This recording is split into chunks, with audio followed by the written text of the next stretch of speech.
I'm not really from the blogging, internet type of generation. I'm kind of old school.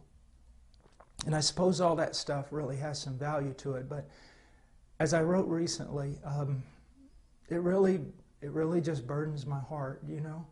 You see all these young men blogging and fighting over theological nuances. And in a way, many of them haven't lived long enough to even know or at least experience what they're talking about. And we'll sit there and we'll fill up the internet with this kind of stuff when there's literally billions of people who have not heard the gospel. I mean, it's insane. If you're listening to this and you're a young man, this is probably not your time to write a book and change the world or have a blog that gets hits from all over the planet. This is your time to prepare yourself to become a man of God. Not to be on the internet, but to be alone with God in prayer until He pours out His Spirit on you and makes you a useful servant. And then go out and don't be involved in pouring water on a land that's saturated. Go out with your life and preach the gospel to the nations that don't know Christ. Why be alive?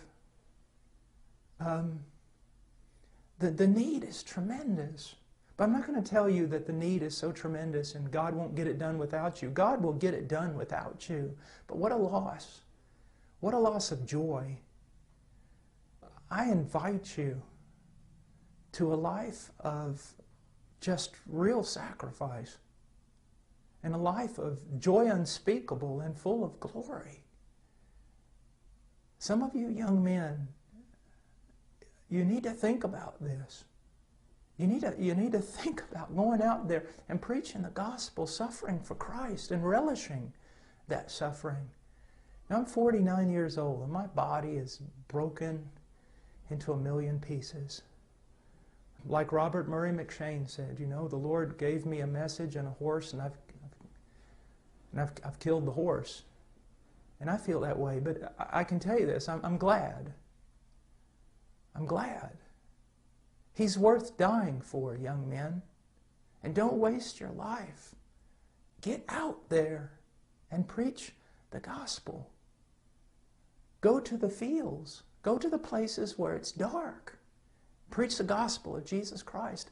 You know, right now, I'm just rejoicing in what God's doing in India and Nepal, but there's Tibet. You know, God, I ask God, when are you going to open the door for Tibet? And China? And when are you going to open the door for Mongolia? Young men, go somewhere and die, that only God and hell will know your name. God because He loves you, and His Spirit is powerful upon you, and hell because hell hates you. Go somewhere and preach the gospel. You know, I sometimes read the Puritans and Martin Lloyd-Jones and Charles Spurgeon, and then I look at the modern day preachers that we have been so blessed with.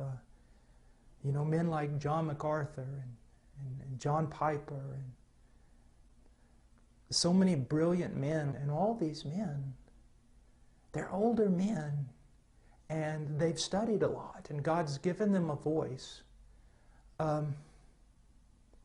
Young men, don't